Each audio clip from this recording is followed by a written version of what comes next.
Girls, आज हम unit 1 start कर रहे हैं जिसका टॉपिक है हेरिडिटी एंड एनवायरनमेंट। ठीक है, तो इसमें जो कवर होंगे टॉपिक से सबसे पहले है प्रिंसिपल्स ऑफ हेरिडिटी ट्रांसमिशन, जिसमें हम पढ़ेंगे जीन्स, क्रोमोसोम्स, जाइगोट और मियोसिस के बारे में हम पढ़ेंगे। ठीक है, तो सबसे पहले हम जाने जेनेटिक्स क्या होता है। Genetics is the science which study how physical and mental characteristics are transmitted from parents to their children. ठीक है, तो जीन्स के द्वारा ही व्यक्ति अपने माता पिता के से गुणों को, अरे यार कुछ गड़बड़ हो रहा है, जीन्स के द्वारा ही व्यक्ति अपने माता पिता से गुणों को तथा अपने बॉडी स्ट्रक्चर को प्राप्त करता है, और तो इस फिनोमिना को कहते हैं हेरिडिटी या आनुवांशिकता। जीन्स जो है वो हमारे ह्यूमन बॉडी की प्रत्येक कोशिका या सेल्स में पाए जाते हैं। उसके न्यूक्लियस में होते हैं।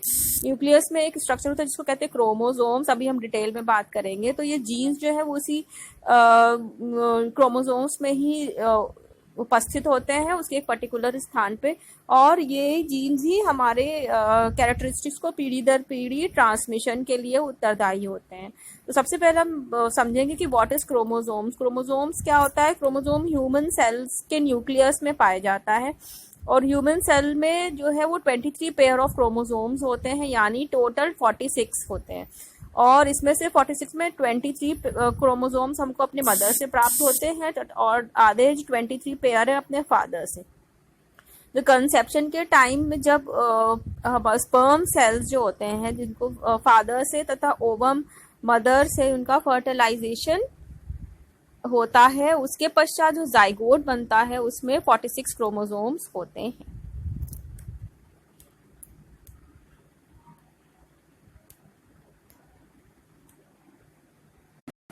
तो मदर और फादर दोनों के स्पर्म और ओवम को जब उनका फर्टिलाइजेशन होता है, उससे जो स्ट्रक्चर बनता है उसको कहते हैं जाइगोट। इस जाइगोट में 46 क्रोमोसोम्स हो जाते हैं, और जो उसमें 23 उसको पेरेंट्स से मदर से तथा 23 फादर से प्राप्त होते हैं। अगर हम स्ट्रक्चर ऑफ क्रोमोसोम्स को देखें तो ये रॉड शेप के होते हैं, और ये डीएनए मॉलिक्यूल से बने होते हैं। यहाँ पे देखिए बगल में एक स्ट्रक्चर बना भी हुआ है, ये डीएनए मॉलिक्यूल से बने होते हैं, और ये डीएनए मॉलिक्यूल्स थ्रेड लाइक होते हैं। इसमें थ्रेड लिखा हुआ है, thread like, THREAD, thread like structures होते हैं। अब देखिए इसमें जो है इसकी एक लॉन्ग आर्म है, बीच में जो है वो सेंट्रोमियर है, और एक ऊपर छोटी वाली जिसको शॉर्ट आर्म कहते हैं। और ये जो डीएनए के स्ट्रक्चर होते हैं या क्रोमोसोम्स, ये घूमे हुए होते हैं, इनको कॉइल्ड कहते हैं, कॉइल्ड जिनको बोलते हैं। अब डीएनए को मिलाकर प्लस उसमें एक प्रोटीन होती है जिसको हिस्टोन्स कहते हैं, उसके अराउंड कई कॉइल होते हैं। तो डीएनए और प्रोटीन दोनों को मिला करके क्रोमोसोम बनता है। ठीक है, तो डीएनए प्लस प्रोटीन जिसका नाम हिस्टोन है, उसको मिला करके क्रोमोसोम का स्ट्रक्चर बनता है। और ये क्रोमोसोम जो होते हैं हमेशा न्यूक्लियस में एक पेयर में होते हैं। ठीक है, क्रोमोसोम्स की खोज किसने की थी। क्रोमोसोम्स की खोज सबसे पहले कार्ल विलियम वॉन निगेली ने 1842 में की थी। ठीक है, तो अगर ह्यूमन बीइंग के न्यूक्लियस में देखें तो उसमें 23 पेयर ऑफ क्रोमोसोम्स होते हैं, जिसमें से जो 22 पेयर होते हैं उनको हम ऑटोसोम्स कहते हैं। और ये ऑटोसोम इसलिए कहते हैं कि इसमें जितने भी क्रोमोसोम्स थे उनको XX क्रोमोसोम्स कहा जाता है। ठीक है, जो 23 पेयर होता है उसको हम लोग सेक्स क्रोमोसोम कहते हैं।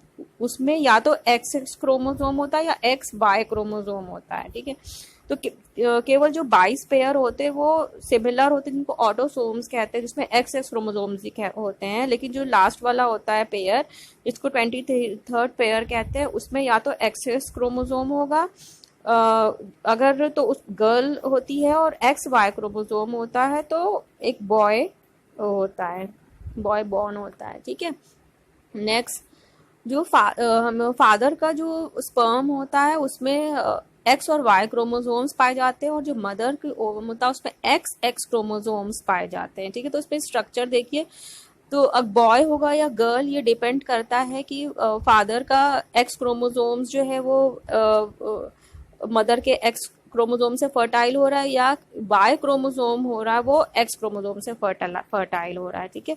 तो अगर एक्स क्रोमोसोम फर्टाइल होंगे तो गर्ल होगी, और वाई और एक्स क्रोमोसोम अगर फर्टाइल होंगे तो ये बॉय पैदा होगा, ठीक है। तो बॉय होगा या गर्ल, इसके रिस्पॉन्सिबल कौन है, वो फादर होते हैं, ठीक है। और ये एक चांस फैक्टर होता है कि वाई क्रोमोसोम उसको हिट करेगा या एक्स क्रोमोसोम उसको हिट करेगा, ठीक है। तो ये हो गया आपका क्रोमोसोम्स का स्ट्रक्चर।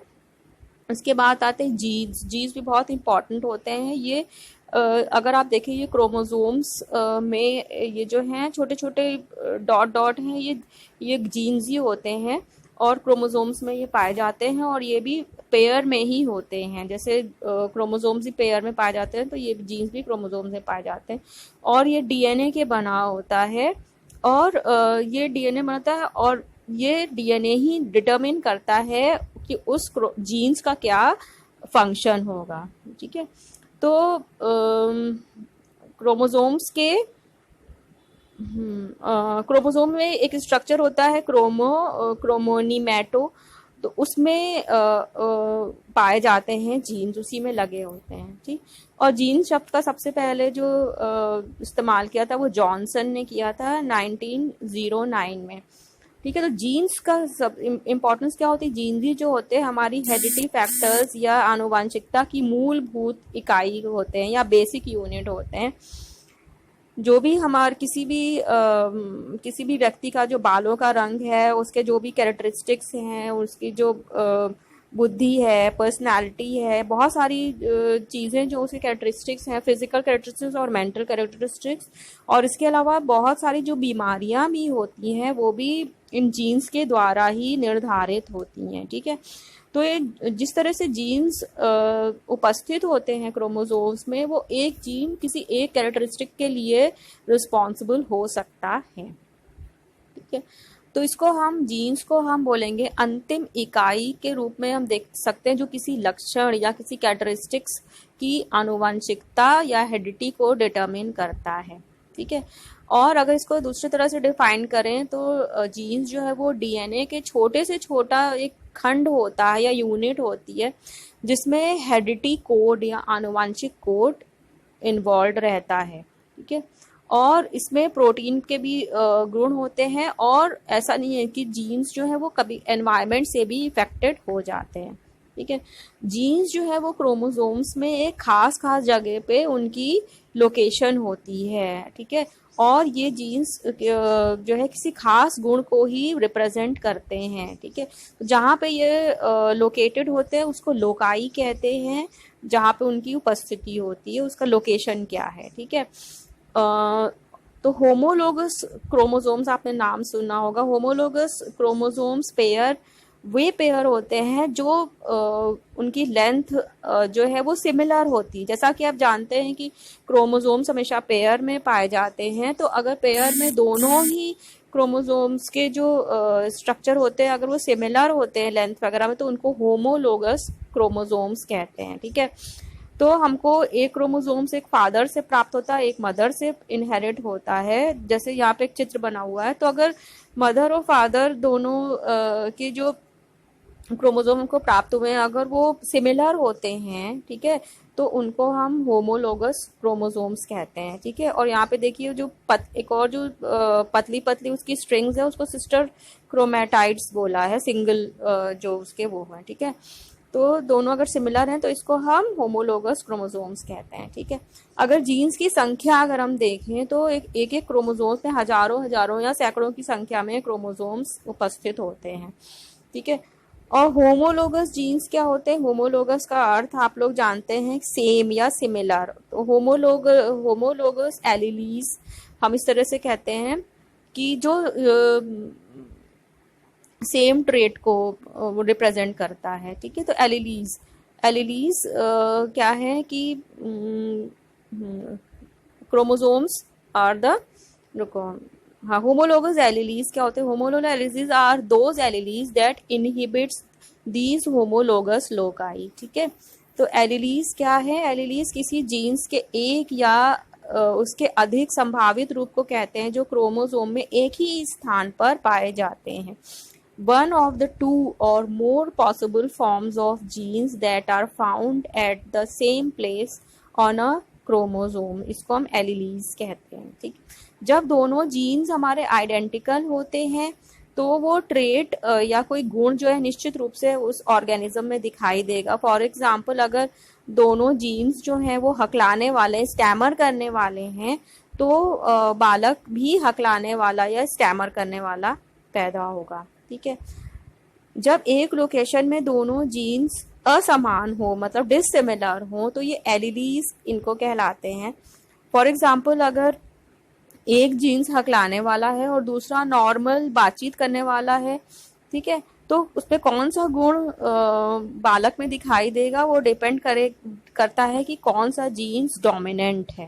ठीक है, और कौन सा रिसेसिव। इसको इस तरह से समझें कि अगर मदर और फादर में से मदर नॉर्मल है और फादर जो है वो स्टैमर करने वाले हैं, ठीक है, तो ये असमान या डिसिमिलर एलीलीज कहलाएंगे। ठीक है, तो इसमें कौन सा गुण बच्चा स्टैमर करेगा या नहीं, ये इस बात पर डिपेंड करता है कि कौन सा जीन डोमिनेंट है तो और कौन सा जीन रेसेसिव। ठीक है, तो इसको अगर हम इस चित्र के द्वारा करें तो हकलाने वाले जीन्स को हमने स्मॉल डी से डिनोट किया और नॉर्मल बातचीत करने वाले को कैपिटल डी से वो किया। ठीक है, तो अगर इसको हम कंबाइन करेंगे जीन्स को तो एक डी स्मॉल डी कॉम्बिनेशन बनता है। तो इसमें नॉर्मल बातचीत करने वाला बालक पैदा होगा। क्यों? क्योंकि जो कैपिटल डी वाला है, नॉर्मल बातचीत करने वाला है जीन्स, वो ज्यादा डोमिनेंट करेगा और बालक जो है वो स्टैमर नहीं करेगा, वो नॉर्मल होगा, नॉर्मल बातचीत करने वाला होगा। ठीक है, तो अगर दोनों ही जीन्स स्मॉल डी है, हकलाने वाले हैं, तो जिसको रेसेसिव जीन कहते हैं, तो स्मॉल डी कॉम्बिनेशन बनेगा, तब पॉसिबल है कि बालक जो है वो हकलाएगा।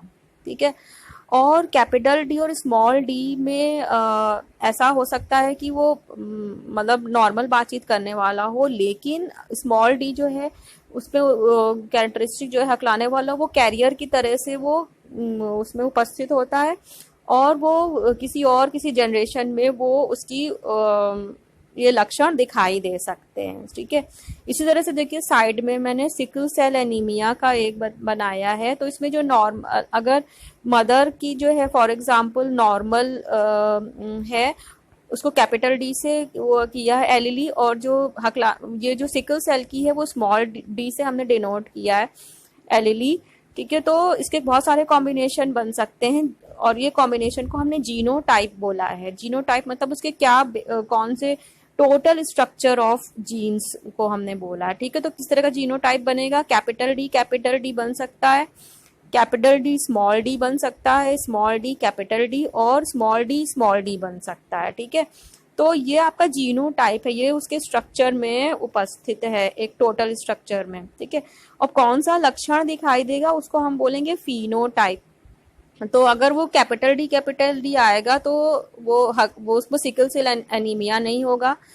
कैपिटल डी स्मॉल डी भी अगर होगा तो भी उसको सिकल सेल एनीमिया का रोग नहीं दिखाई देगा। ठीक है, स्मॉल डी अगर दोनों उसमें कॉम्बिनेशन में आते हैं जो रिसेसिव जीन्स के द्वारा होते हैं, तब ही वो सिकल सेल एनीमिया का लक्षण उसमें ऑफस्प्रिंग में या वो बच्चे में दिखाई देगा।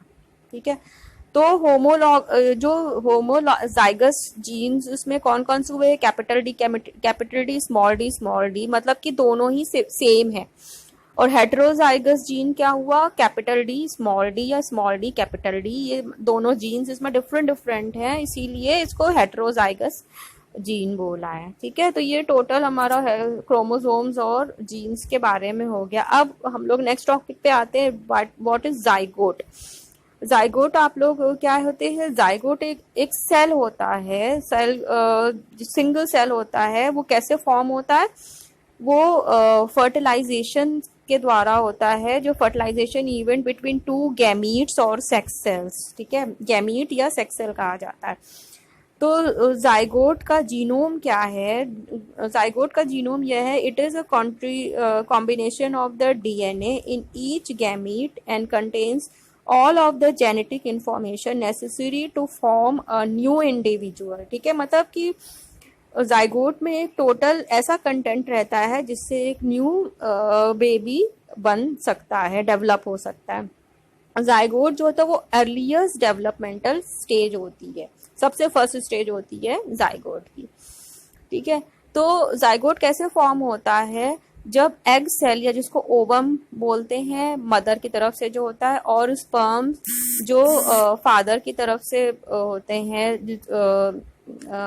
सेक्स सेल्स, उसको फर्टिलाइजेशन के बाद जो है वो जाइगोट बनता है। ये यूनि सेल होता है, सिंगल सेल होता है। ठीक है, तो स्पर्म सेल में जैसे फॉर एग्जांपल 23 क्रोमोसोम्स है और ओवम में भी 23 क्रोमोसोम्स हैं, तो एक जाइगोट में टोटल मिला के 46 क्रोमोसोम हो जाते हैं। ठीक है, तो ये कुदरती चीज है ये, जिसमें कि नेचुरल है कि जिसमें 46 क्रोमोसोम्स ऑलरेडी उसमें आ जाते हैं एक सिंगल जाइगोट में। जी, तो जाइगोट जो तक सेल हो गया।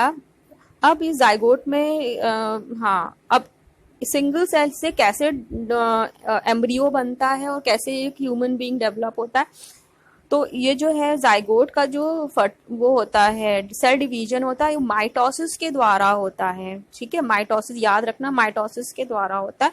और माइटोसिस के द्वारा क्या होता है कि जितने भी सेल डिवीजन होते जाते हैं, सारे सेल्स में क्रोमोसोम्स की संख्या 46 ही रहती है। ठीक, तो ये हो गया माइटोसिस से। तो जाइगोट से जो है वो एम्ब्रियो बनता है जिसमें 46 क्रोमोसोम्स होते हैं और वो भी 23 पेयर में होते हैं, और फिर ये धीरे धीरे डेवलप होते 2 से 4, 4 से 6 ऐसे करते करते एम्ब्रियो, और फिर उससे जो है 9 मंथ्स में एक पूरा एक बेबी या इन्फेंट बॉर्न होता है। ठीक है, अब एक और प्रोसेस है जिसको हम बोलेंगे मियोसिस। मियोसिस का जो होता है ये भी एक प्रकार का सेल डिवीजन है, और ये सेल डिवीजन कहाँ होता है? ये 2 स्टेजेस में होता है, that results in 4 cells each with half of the chromosomes of the cells. ठीक है, तो ये मियोसिस जो एकदम डिफरेंट होता है माइटोसिस में। इसके सेल डिवीजन में क्या होता है कि इसमें क्रोमोसोम्स की संख्या हाफ हो जाती है। ठीक है, तो शरीर की कोशिका विभक्त होकर के 2, फिर उसके नेक्स्ट स्टेज में फिर 2 में मतलब टोटल 4 सेल्स में डिवीजन होता है, और जिसमें क्रोमोसोम्स की संख्या आधी हो जाती है। ठीक है, अब ये मियोसिस कहाँ के प्रोसेस में होता है? मियोसिस का प्रोसेस जो है होता है वो सेक्स सेल्स में होता है, जिनको गैमीट्स बोलते हैं, और सेक्स कौन सी होती है? स्पर्म्स एंड एग होता है। ठीक है, इन्हीं प्रोसेस में ही मियोसिस की प्रक्रिया होती है। ठीक है, तो जो इसमें जो 4 डॉटर सेल्स बॉर्न होते हैं उसमें सब में हाफ ऑफ द क्रोमोसोम्स पाए जाते हैं उसके पेरेंट सेल के। ठीक है, तो these process produce reproductive cells होती हैं, और in this way parent cell can pass on its genetic material from generation to generation. ठीक है, तो इसमें क्या होता है कि 23 पेयर्स फादर से और 23 मदर दोनों का कंट्रीब्यूशन होता है किसी ऑफ स्प्रिंग में, तो दोनों के मिले जुले जो है कैरेक्टरिस्टिक्स किसी बेबी में, बच्चे में दिखाई देते हैं। ठीक है, अब एक और चीज आप लोग जान लीजिए, जीनोटाइप क्या होता है? जीनोटाइप होता है किसी भी इंडिविजुअल का पेयर ऑफ एलीली जीन्स टुगेदर।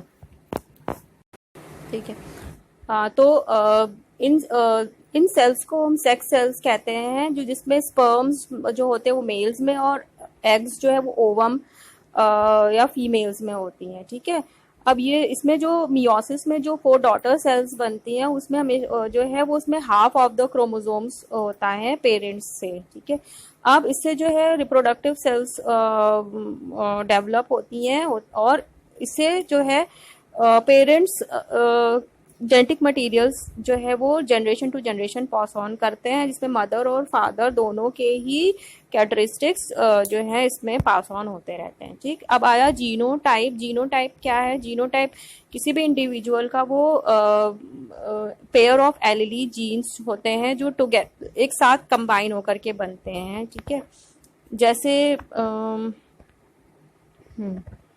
जो भी टोटल उसका स्ट्रक्चर है जीन्स का, एलीली का, उसको हम जीनोटाइप कहते हैं। कोई जरूरी नहीं है कि जीनोटाइप में के सारी चीजें हमारे कैरेक्टरिस्टिक्स में दिखाई दें। बहुत सारी चीजें जीन्स में ऐसी होती हैं जो उसमें उपस्थित होती, लेकिन हमारे ऑब्जर्वेबल नहीं होती हैं। ठीक है, तो जीनोटाइप वो टोटल स्ट्रक्चर ऑफ एलीली जीन्स होता है, वो जो किसी के रिस्पॉन्सिबल होता है, किसी के फिजिकल ट्रेट्स के लिए या मेंटल ट्रेट्स के लिए रिस्पॉन्सिबल होता है। ठीक है, फिनोटाइप क्या होता है? फिनोटाइप होता है इंडिविजुअल्स के जो आउटवर्ड या ऑब्जर्वेबल कैरेक्टरिस्टिक्स होते हैं, उनको हम फिनोटाइप कहते हैं।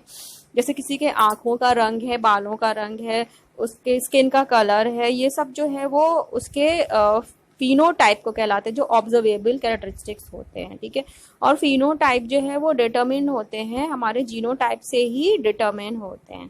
ठीक, और ये इन्फ्लुएंस्ड बाय ये जो फिनोटाइप हमारे होते हैं वो हमारे जीन्स से भी प्रभावित होते हैं, साथ में एनवायरमेंटल फैक्टर से भी ये प्रभावित होते हैं। ठीक है, बहुत सारे चेंजेस हमारे में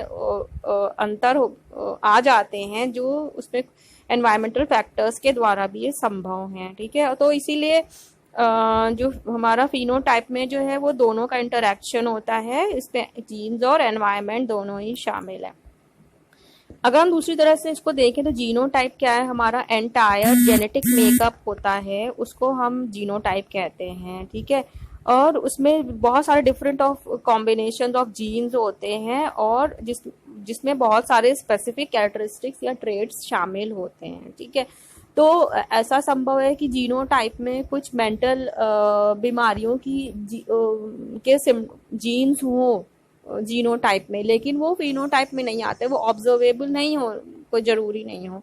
ठीक है, लेकिन वो जो जीनोटाइप की ये कैरेक्टरिस्टिक्स हैं, हो सकता है वो नेक्स्ट जनरेशन में कैरी ऑन करते हों।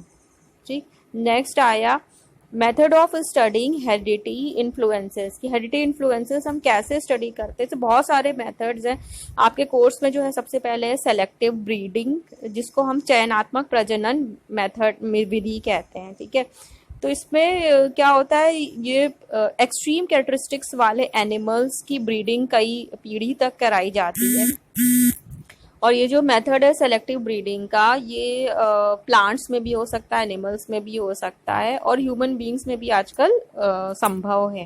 ठीक है, अब इसमें सेलेक्टिव ब्रीडिंग में क्या होता है? It is the process by which breeding is selectively done to develop particular phenotypic traits by choosing with typically male and female who will sexually reproduce and have offsprings। अर्थात कि ये मतलब कि जानबूझ कर एक विधि है, वो कराई जाती है इस पे ब्रीडिंग के लिए, जिसमें अगर हम कोई पर्टिकुलर खास तरह के कुछ कैरेक्टरिस्टिक्स या फिनोटाइप हम लक्षण देखना चाहते हैं किसी एनिमल में या ह्यूमन बीइंग्स में या प्लांट्स में भी, तो इसको सेलेक्टिव ब्रीडिंग के द्वारा हम कराते हैं। ठीक है, तो इसमें होता है तो खास गुणों वाले प्लांट्स को या उनको एनिमल्स को चुना जाता है, जिससे एक बहुत बढ़िया नस्ल किसी चीज की तैयार हो सके। ठीक है, और इसको थॉमसन ने 1954 में चूहों पर भी बहुत स्टडी किया था। उन्होंने सेलेक्टिव ब्रीडिंग की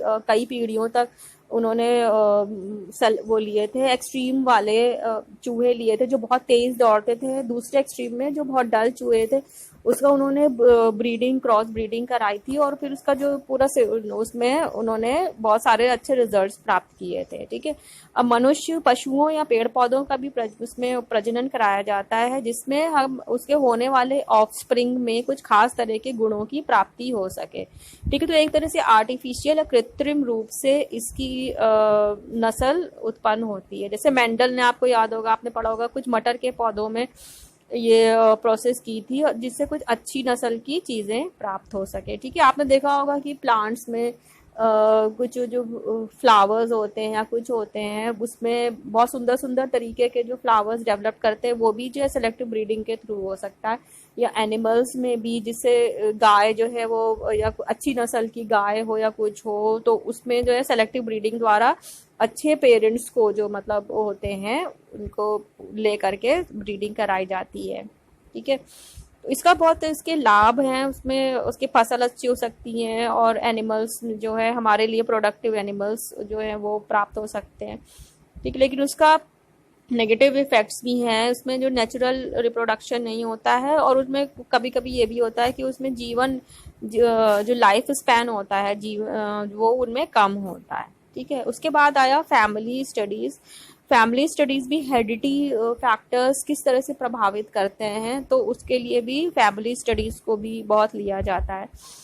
ठीक है, तो इसमें फैमिली स्टडीज में सबसे पहले जो आता है पेडिग्री एनालिसिस मेथड, जिसमें होता है, तो पेडिग्री एनालिसिस उसमें होता है कि किसी भी कोई व्यक्ति जो बहुत उसके कोई खास कैरेक्टरिस्टिक्स हो, तो उसकी फैमिली हिस्ट्री को या देखा जाता है कि क्या इसके जो पहले के जो इनके फैमिली हिस्ट्री के जो भी पेरेंट्स या नाना दादा परदादा कोई भी उनके पीढ़ी में रहे हैं, तो उनमें क्या ये कोई खास टैलेंट्स का गुड पीढ़ी दर पीढ़ी चलता चला आ रहा है कि नहीं। ठीक है, तो ये देखने के लिए उनकी फैमिली जो है हिस्ट्री या उनकी पेडिग्री को स्टडी किया जाता है।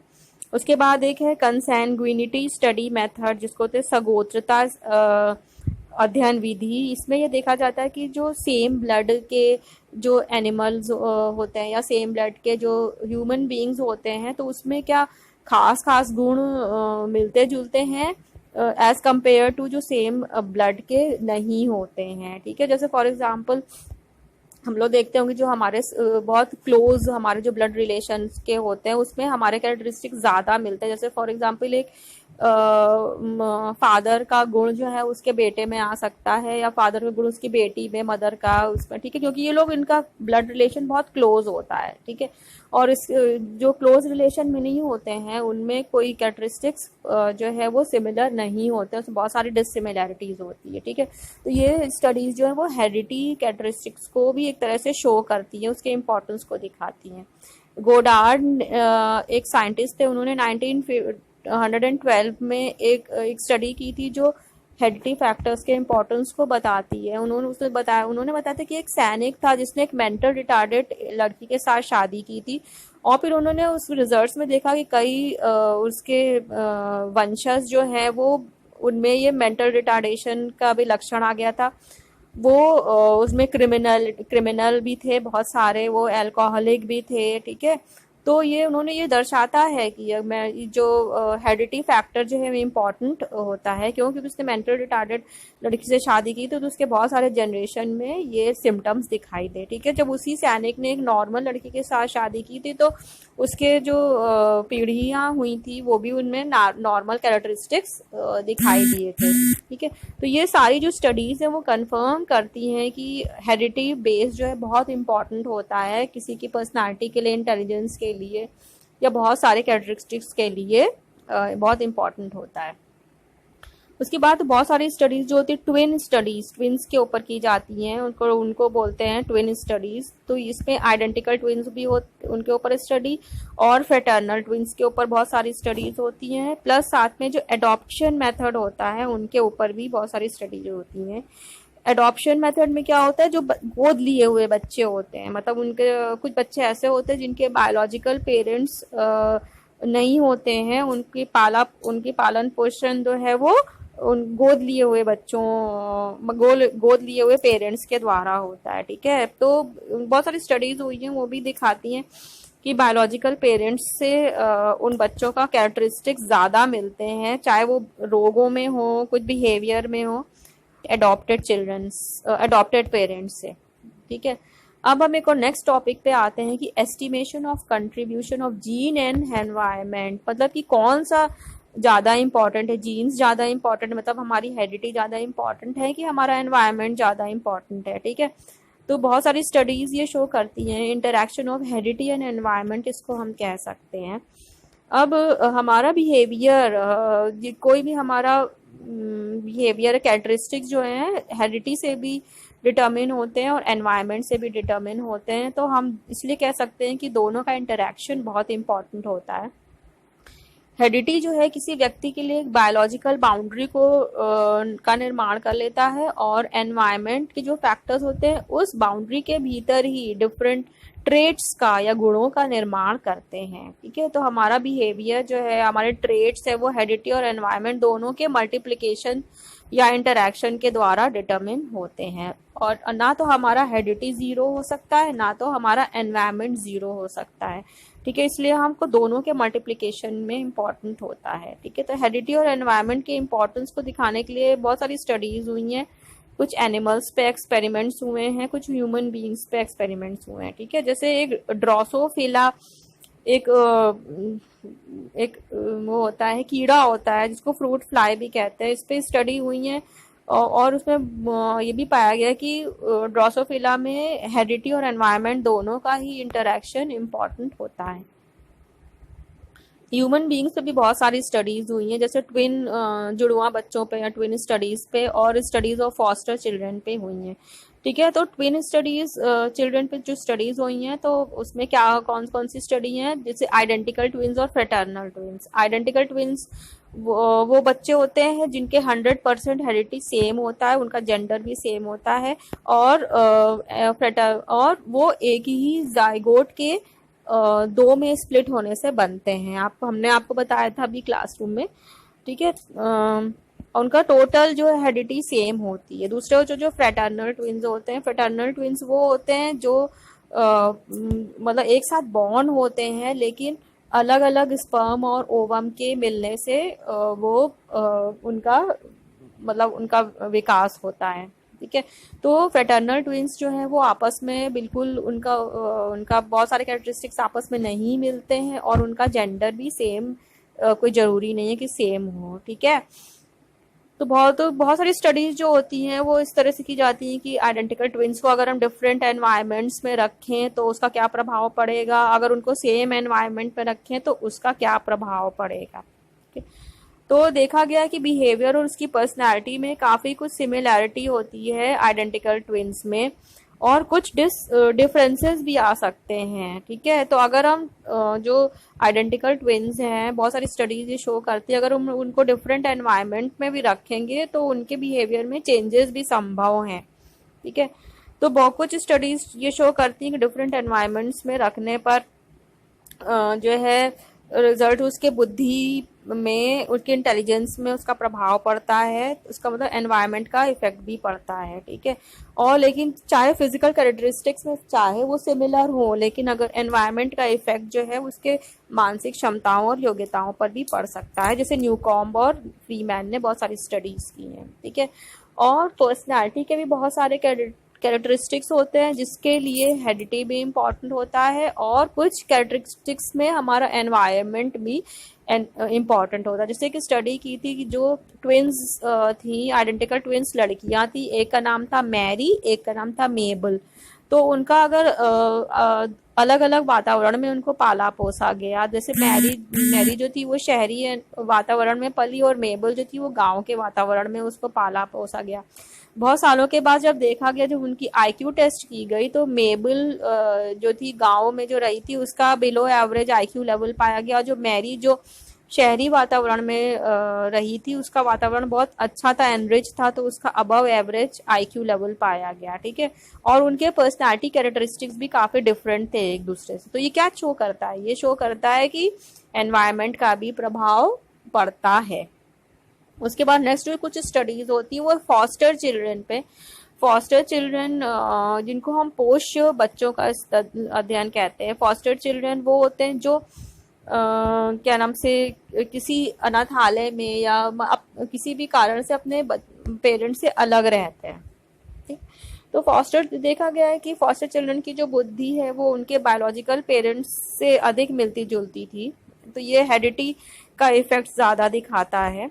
बर्क ने स्टडी की थी। ठीक है, इसके अलावा स्कील और स्कॉडा ने भी स्टडी की थी कि अगर फॉस्टर चिल्ड्रन जो होते हैं अनाथालय में, अगर बच्चे बड़े रहते हैं, अगर उनको अच्छे वातावरण में रखा जाए, ठीक है, जब उनको गोद ले लेते हैं जैसे कुछ पेरेंट्स, उनको अच्छे वातावरण में दिखाए तो उनमें भी उनकी बुद्धि जो है वो इंटेलिजेंस लेवल बढ़ सकती है। ठीक है, तो ये भी मतलब उनको अच्छा या फेवरेबल एनवायरनमेंट मिलने पर उनकी आईक्यू अच्छी हो जाती है। तो ये जो है शो करता है कि एनवायरनमेंट बहुत इंपॉर्टेंट होता है।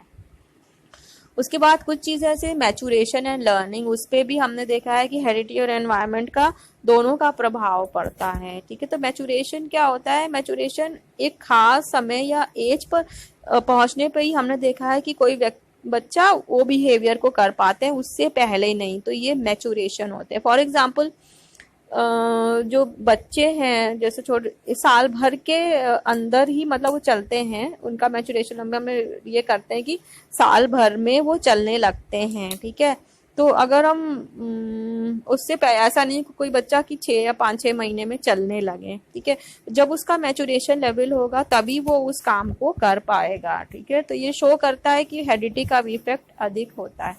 ठीक है, लेकिन उसके अलावा जो है एनवायरनमेंट का इफेक्ट कब होता है? लर्निंग का, लर्निंग पे होता है कि अगर हम किसी बच्चे को ट्रेनिंग देते हैं, एनवायरनमेंट अच्छा देते हैं, तो उसका भी प्रभाव पड़ता है। ठीक है, जैसे लैंग्वेज डेवलपमेंट पे बहुत सारी स्टडीज ये शो करती हैं कि जब तक बच्चा एक खास मैच्योरिटी पे नहीं पहुंचता तब तक वो किसी शब्द को नहीं बोल पाता है। ठीक है, उससे पहले वो नहीं बोल पाएगा। लेकिन तो अगर उसको हम वो मैच्योरिटी के बाद अगर उसको हम लर्निंग या ट्रेनिंग देते हैं तो उसकी लैंग्वेज डेवलपमेंट और अच्छी हो सकती है। ठीक है, तो ये दोनों चीज़ें ही दिखाती है कि हेरिडिटी भी इम्पॉर्टेंट है और एनवायरनमेंट भी। ठीक है, इसके बाद कुछ स्टडीज हुई जिसको बोलते हैं अर्ली डिप्राइवेशन स्टडीज। तो ऐसे बच्चों जो किसी कारण से जो है डिप्राइव हो गए या पर्यावरणीय वंचन में रहे, पले बड़े हों, जैसे कुछ ऐसे होते हैं, कुछ 1-2 बच्चे ऐसे पाए गए जो जंगल में रहे थे या कुछ होगा। ठीक है, तो ऐसे उनको बोलते हैं पर्यावरणीय वंचन या डिप्राइवेशन। ठीक, तो देखा गया कि जो बच्चे बहुत ही अर्ली स्टेजेस में अगर हम उनको ह्यूमन बीइंग्स के साथ ना पले बड़े हों तो उनमें भी लैंग्वेज डेवलपमेंट बहुत देर से होता है। या रिटार्डेड बच्चे होते हैं, आपने कुछ ऐसे बच्चों के नाम भी सुने हो, जैसे मोगली बॉय या कुछ ऐसा। ठीक है, और उनका सोशल अफेक्शन भी कम होता है, इंटेलिजेंस लेवल भी कम होता है। ठीक है, और तो ये क्या दिखाता है कि पहले कुछ ईयर्स में जो एनवायरनमेंट होता है बहुत इम्पोर्टेंट होता है। ठीक है, और अर्ली एनवायरनमेंट, उसके अलावा जो है अर्ली एनवायरमेंटल एनरिचमेंट मतलब पर्यावरणीय संपन्नीकरण, इसका जस्ट ऑपोजिट होता है कि अगर हम किसी बच्चे को खूब अच्छा एनवायरनमेंट दें, खूब फेवरेबल एनवायरनमेंट दें, उसका खाना पीना खूब बढ़िया हो और ठीक है खूब अच्छा एनरिच, उसको लर्निंग के खूब अच्छे अच्छे नए तरीकों से उसको हम सिखाएं, तो क्या होगा? तो एनवायरनमेंट अगर अच्छा होगा तो उसके ऊपर पॉजिटिव इफेक्ट पड़ेगा। तो बहुत सारी स्टडीज ऐसी हुई युगांडा में, उसमें गैबर ने स्टडी की थी। तो अर्ली इयर्स में मदर जो होते हैं बच्चों को बहुत प्यार दुलार से रखती है, अच्छे खान पान करती है, तो देखा गया कि ऐसे बच्चों की मोटर एक्टिविटीज बहुत अच्छी होती है, उनके वोकैबुलरी और लैंग्वेज डेवलपमेंट भी बहुत अच्छा होता है। और कुछ लोगों ने बोला कि 2 इयर्स, अर्ली 2 इयर्स बहुत इंपॉर्टेंट होते हैं, उनमें ट्रेनिंग अगर दी जाए तो डेवलपमेंट बेटर होता है। ठीक है, आपने देखा होगा कि बाहर की कंट्रीज में बहुत छोटे छोटे बच्चों को स्विमिंग आ जाती है। ठीक है, तो 1-2 साल के होने पे ही स्विमिंग क्यों आ जाती, क्यों? क्योंकि उनको इतनी अच्छी ट्रेनिंग दी जाती है। छोटे बच्चों को पानी में छोड़ दिया जाता है तो वो धीरे सीख जाते हैं, लर्निंग करते हैं। ठीक है, तो एनवायरनमेंट भी बहुत इंपॉर्टेंट है। सिगमंड फ्रॉयड ने भी बोला है कि अर्ली के 5 इयर्स बहुत इंपॉर्टेंट होते हैं और इनका बच्चों का जो भी अर्ली जो उनके पर्सनैलिटी होती है वो बन गई होती है, वो एडल्टहुड में भी उनकी पर्सनालिटी दिखाई देती है। ठीक है, तो आज हम अपना ये टॉपिक अभी फिलहाल यही ख़त्म करते हैं, फिर नेक्स्ट टॉपिक में हम लेंगे कि जेनेटिक और क्रोमोसोमल डिफेक्ट्स क्या होते हैं। Okay, thank you. Hello students, अब ये फर्स्ट यूनिट का लास्ट टॉपिक ले रहे हैं, क्रोमोसोमल एंड जेनेटिक एबनॉर्मेलिटीज़। ठीक है, तो सबसे पहले बता दें कि एक टेक्निक होती है जिसको कैरियोटाइपिंग कहते हैं। इसमें किसी भी इंडिविजुअल का ब्लड सैंपल लिया जाता है जन्म के दिन और उससे ये पता चल जाता है कि इस चाइल्ड को कोई क्रोमोसोमल एबनॉर्मेलिटीज़ तो नहीं है। ठीक है, तो ये एक टेक्निक है ये चेक करने के लिए। तो सबसे पहले अगर हम देखें causes of chromosomal and genetic abnormalities, तो इसका जो नंबर 1 कॉज है, क्यों होती है ये बीमारी? नंबर 1 ये सेल डिवीजन के टाइम अकर होती है, जब जाइगोट फॉर्म होता है, उसी समय के सेल डिवीज़न के टाइम में कुछ अगर एबनॉर्मेलिटीज़ हो जाती है, कुछ गड़बड़ी हो जाती है, तो उसकी वजह से ये एबनॉर्मेलिटी आती है। फॉर एग्जांपल डाउन सिंड्रोम, ठीक है। और दूसरी जो है सेक्स सेल के समय या मियोसिस के प्रोसेस के समय अगर कोई गड़बड़ी होती है तो उसमें भी उसके कारण भी ये एबनॉर्मेलिटीज़ अगर हो सकती हैं। और हाँ, माइटोसिस के दौरान भी जब जो है बेबी ग्रो करता है तो वो में तो वो उसमें भी कुछ माइटोसिस के समय भी अगर कोई गड़बड़ी होती है, कुछ एबनॉर्मेलिटीज़ हो जाती है, तो उसकी वजह से भी एक्स्ट्रा क्रोमोसोम या कोई मिसिंग क्रोमोसोम्स हो सकता है। फिर नेक्स्ट जो है वो कॉज है exposure to substances that causes birth defects. या कुछ ऐसे सब्सटेंसेस होते हैं अगर मदर वो लेती है प्रेग्नेंट वूमन, तो उसकी वजह से भी बहुत सारे एबनॉर्मेलिटीज़ हो सकती हैं। फॉर एग्जांपल नीचे लिखा हो जैसे मेडिसिन कुछ ऐसी होती जो हानिकारक हो सकती है, कुछ स्ट्रीट ड्रग्स हो सकती हैं, अल्कोहल, टोबैको, या सम वायरसेस हो सकते हैं, बैक्टीरियाज, वायरसेस, रेडिएशन की वजह से भी होती है, जैसे सूर्य ग्रहण के समय या कुछ जो होती है, या रेडिएशन की वजह से भी जो है वो जेनेटिक एबनॉर्मेलिटीज़ आ सकती है, क्रोमोसोमल एबनॉर्मेलिटीज़ आ सकती है, ठीक है। इसके अलावा एक और कॉज है, अगर मदर की एज जो है जब वो प्रेगनेंसी की अबव 35 ईयर्स की होती है तो उसके कारण भी होने वाले बच्चे में एबनॉर्मेलिटीज़ आ सकती हैं। जेनेटिक एबनॉर्मेलिटीज़ के भी इसी तरह से बहुत सारे कॉजेज़ हो सकते हैं, जैसे मदर को इन्फेक्शन हो गया, वो रेडिएशन के कारण है, कोई ड्रग एक्सपोजर की वजह से होती है, कभी कभी इंजरीज की वजह से भी हो जाती है, अगर उसकी वजह से भी एबनॉर्मेलिटीज़ हो सकती है। और एक और कॉज है म्यूटेशन के टाइम में। म्यूटेशन के टाइम में कुछ चेंजेस इन एनवायरनमेंट होते हैं जिससे भी डीएनए सीक्वेंसेस में कुछ चेंजेस आ सकते हैं। और अल्ट्रा वायलेट लाइट्स होती हैं या सिगरेट स्मोकिंग्स, ये सब भी जो है कॉजेज़ हैं जो क्रोमोसोमल और जेनेटिक एबनॉर्मेलिटीज़ को लीड करती हैं। अब हम सबसे पहले कहेंगे टाइप्स ऑफ क्रोमोसोमल एबनॉर्मेलिटीज़ को स्टडी करेंगे। तो सबसे पहले जो एक एबनॉर्मेलिटी जिसको बोलेंगे ट्राइसोमी 21 बोलते हैं, इसको डाउन सिंड्रोम भी कहा जाता है। तो जो 21st क्रोमोसोम होता है उसमें एक XX क्रोमोसोम के अलावा एक और एक्स्ट्रा क्रोमोसोम उसमें आ जाता है। तो ऐसे जो बच्चे होते हैं वो मेंटली रिटार्डेड होते हैं, उनकी फेस देखकर भी जो है पता चल जाता है, उनकी आंखें तिरछी होती, चेहरा एकदम गोल लटका हुआ, मंगोलिज्म टाइप के होते हैं, तो इनको मंगोल चाइल्ड भी कहते हैं। दूसरी जो है वो उसको कहते हैं मोनोसोमी यानी एक्स, और एक जो 23rd पेयर ऑफ क्रोमोसोम में XX क्रोमोसोम की जगह X ही केवल क्रोमोसोम होता है, एक क्रोमोसोम मिसिंग होता है। ये गर्ल्स में पाया जाता है और इसको बोलते हैं टर्नर सिंड्रोम्स। और इसमें जो गर्ल होती है वो स्टेराइल होती, डॉफ होती है, नाटी होती है, और उसका कुछ ना कुछ उसमें हार्ट के प्रॉब्लम हो सकती है, उसको लर्निंग डिसेबिलिटीज़ भी हो सकती हैं, ठीक है। और ये स्टार्टिंग में नहीं पता चलती, जब वो लेकिन अडोलेसेंट एज ग्रुप की पहुंच जाते हैं तब जाके मालूम चलता है ये टर्नर सिंड्रोम का पता। उसके बाद नेक्स्ट जो है वो XXY क्रोमोसोम, इसका मतलब हुआ कि एक जो है एक एक्स्ट्रा X क्रोमोसोम आ जाता है, बॉयज़ में होता है ये। उसमें 46 की जगह 47 क्रोमोसोम्स होते हैं 23rd पेयर में, और इसको बोलते हैं क्लाइनफेल्टर्स सिंड्रोम कहते हैं, ठीक है। तो इसमें मेल्स जो होते हैं उनमें फीमेल कैरेक्टरिस्टिक्स भी दिखाई देती हैं क्योंकि एक एक्स्ट्रा X क्रोमोसोम आ जाता है। ऐसे लोग स्टेराइल होते हैं और उनमें रीडिंग डिफ़िकल्टीज़ भी पाई जाती हैं। नेक्स्ट है XYY क्रोमोसोम, इसमें इनको सुपर मेल कहा जाता है। तो इसमें एक्स्ट्रा Y क्रोमोसोम आ जाता है 23rd पेयर ऑफ क्रोमोसोम में, और ये बॉयज़ में होता है। और ऐसे क्योंकि एक मेल या Y क्रोमोसोम एक्स्ट्रा आने के कारण वो क्रिमिनल हो सकते हैं, और ये फर्टाइल तो होते हैं लेकिन ये ज़रूरत से ज़्यादा टॉल होते हैं, और इनमें अपराधी किस्म की इनमें टेंडेंसीज हो सकती है। और उसके बाद फीमेल्स में है XXX सिंड्रोम, जिसको एक एक्स्ट्रा X क्रोमोसोम आ जाता है फीमेल्स में। ये बहुत रेयर होते हैं, ये वाली जितनी भी बीमारियां हैं ये भी बहुत रेयरली पाई जाती है। तो इस XXX जो सिंड्रोम है उसमें उस डिलेड डेवलपमेंट होता है, मतलब ऐसे जो फीमेल होती बहुत देर में डिले कर, मतलब डेवलपमेंट उनका तो स्लोली उनका डेवलपमेंट होता है, और उनमें लर्निंग और स्पीच और में बहुत स्लो होता है उनका डेवलपमेंट। ठीक है, उसके बाद एक और है ट्राइसोमी 13, यानी जो 13 पेयर ऑफ क्रोमोसोम होता है XX का, उसमें एक एक्स्ट्रा क्रोमोसोम आ जाता है।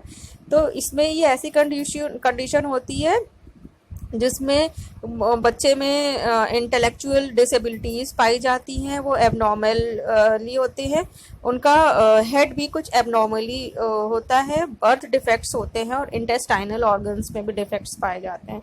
उसके बाद है ट्राइसोमी 18, यानी जो 18 पेयर ऑफ क्रोमोसोम्स होते हैं XX, उसमें एक एक्स्ट्रा X क्रोमोसोम आ जाता है। इसको एडवर्ड्स सिंड्रोम भी कहा जाता है, और इस कंडीशन में जो है सीवियर डेवलपमेंट डिलेज होते हैं due to an extra chromosome, मतलब कि ऐसे बच्चे जो बहुत देर में ग्रो करते हैं, उसमें कुछ डेवलपमेंट्स जो है वो नॉर्मल रेट से स्लो होते हैं, और इनका वेट भी जो है वो कम होता है। हम कुछ जेनेटिक एबनॉर्मेलिटीज़ की बात करते हैं। ये तो क्रोमोसोमल एबनॉर्मेलिटीज़ थी। जेनेटिक एबनॉर्मेलिटीज़ क्या होता है इसमें, ये क्यों होता है, an inherited medical condition caused by DNA abnormalities. जो हमारे जीन्स में जो DNA होते हैं उसमें कुछ एबनॉर्मेलिटीज़ की वजह से ये जीन्स में एबनॉर्मेलिटीज़ आती हैं। जैसे इसमें कुछ एग्जांपल्स हैं, हंटिंगटन्स डिजीज़ जिसको बोलते हैं, एंड इसमें क्या होता है कि नर्व सेल्स जो होती हैं वो ब्रेन की बहुत जल्दी ब्रेक डाउन करने लगती हैं, तो